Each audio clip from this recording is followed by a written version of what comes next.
দেখো, এই যে বিদেশে যে কাজটা শুরু করছে, যে সব দালালের বাচ্চারা 1 লাখ টাকা 1.5 লাখ টাকা দিয়ে বিদেশে নিব। আরে মেয়েরা, বাংলাদেশের মানুষ কি গাধা? 10 লাখ 20 লাখ টাকা দিয়ে বিদেশে যেতে পারে না, হেরা 1.5 লাখ টাকা দিয়ে বিদেশে নিব। হ্যাঁ, এটা একটা কথা। এরা সব দালাল, আর সব দালালগুলি হলো উত্তরবঙ্গের। সব দালালগুলো হলো দিনাজপুর, বগুড়া, দিনাজপুর, রংপুর, দিনাজপুর, এই মফিজরা। হ্যাঁ, এই যে মানুষের কি এত 10 লাখ 20 লাখ টাকা নিয়ে বসে রয়েছে, নবপুরের ব্যবসায়িকরা বসেছে, এক্সপোর্ট ইম্পোর্ট লাইসেন্স নিয়ে বসে রয়েছে, যে হেরা বিদেশে ইউরোপে ঢোকার লেগা।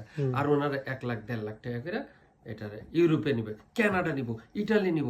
বাংলাদেশের মানুষ কি এতই গাধা? আল্লাহ ইলাহা ইল্লাল্লাহ। এই সমস্ত জিনিসগুলি পয়সা মাইরে তারপর ফোন টোন সব বন্ধ করে দেয়। অনেক হাজার হাজার মেয়েদের থেকে টাকা নিচ্ছে, টাকা নিয়ে লাস্টে দেখা যায় ফোন টোন বন্ধ, ফোনই বন্ধ।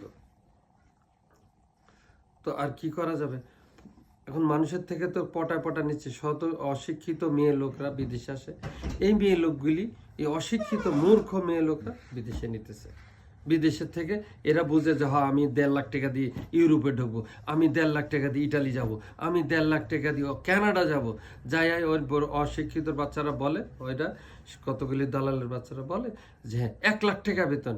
তো আরে 1 লাখ টাকা বেতন না, 20 লাখ টাকা দিমু, তোরা নিতে পারবি কানাডা? তোরা নিতে পারবি? কেউ নিতে পারবো না।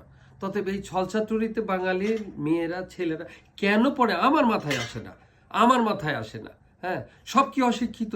এর ভিতরে কি একজনও কি শিক্ষিত নাই? আল্লাহ।